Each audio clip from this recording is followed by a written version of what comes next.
not dissimilar to Damien Hirst, you didn't get into art school as soon as you realised that perhaps you wanted to pursue art as your career. How many times were you rejected, and when did you start your college years at art school?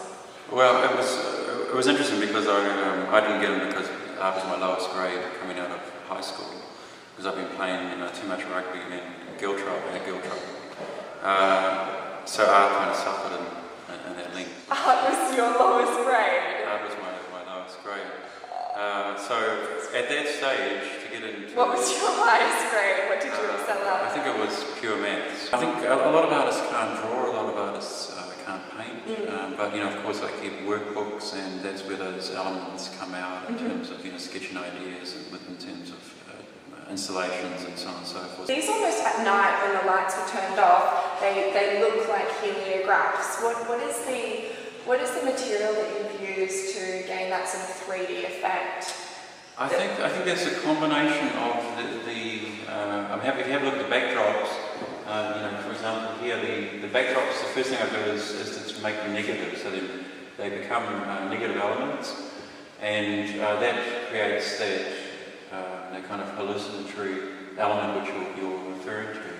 And then there's the tension between that and the patches, which potentially again gives it that depth but at the same time they're actually very, very flat images. From a distance, they do look like 3D woolen bird, but it looks like a 3D woolen bird sculpture. How did you spend your time growing up in New Zealand? Yeah, that's a really interesting question, and I think that, like most New Zealand kids, you have that contact with the landscape, which is literally on your doorstep, so you do a lot of tramping and outdoor stuff, and made famous by films such as The Piano and that kind of grandiose landscape backdrop. So I was definitely engaged with that, and my kind of formative photography, which you reference, emerges from that kind of pictorial landscape tradition. So it's inevitable at some stage that this kind of rupture or disruption of that picture plane takes place. Like photography faces this exhaustion now, which is why I refer to these as memories of photographs at the moment. That many of the photographic styles and genres have become very much tropes. So I think photography has a real challenge, and the idea of a photography department is probably about as redundant as a lithography department or a woodcut kind of department at art schools. I think there's kind of a teenage quality to these works which I like, like a kind of a t-shirt design. And the other element, when I think of these works, there's this, I think of William Wordsworth meets Friday the 13th, the horror genre.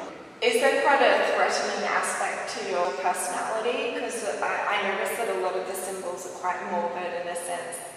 The owl, the skull, the flying birds, which they almost have this evil presence. I mean, you seem like quite a soft character. Is this something that you're referring to in your psyche?